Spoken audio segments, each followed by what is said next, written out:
Hey guys, Dan Hood, Big DH 2000 here.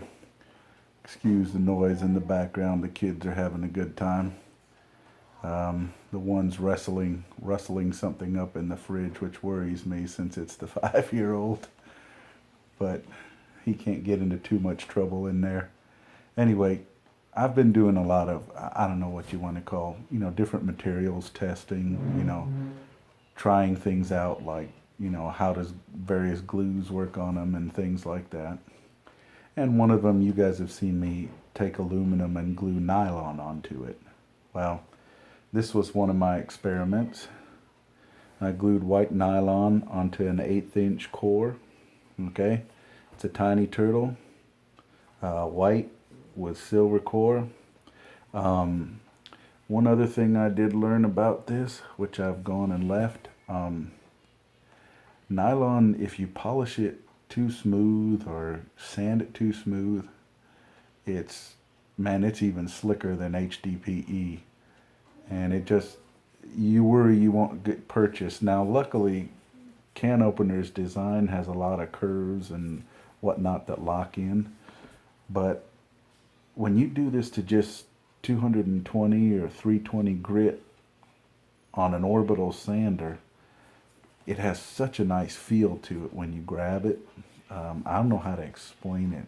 It almost feels like it's rubbery. It's not, but it almost feels that way.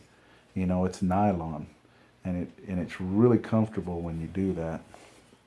I don't know what to say, guys. I really like it. I'll shoot it for a bit, and somebody will probably convince me that they need it more than I do.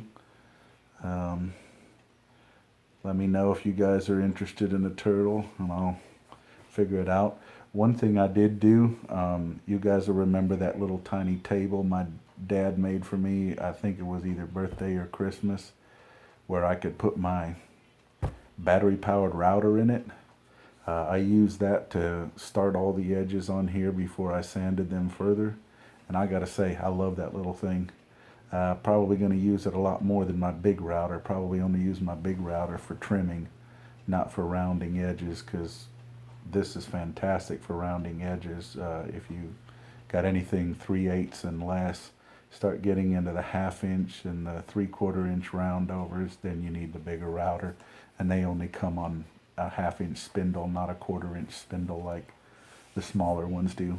Anyway, for those who don't know, routers have different shank sizes. I believe there's a 1/4 inch, a 3/8, 1/2 inch, and then there's also 3/4 and 1 inch if you get into the real heavy duty industrial stuff. But anyway, tiny turtle, all finished. 1/8 inch aluminum. Aluminum is from Darren Glenn Cook.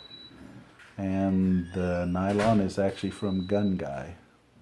Had it for a while, so it's an 1/8 inch plus 2/4 inches, so it's basically 5/8 inch thick. Take care, guys.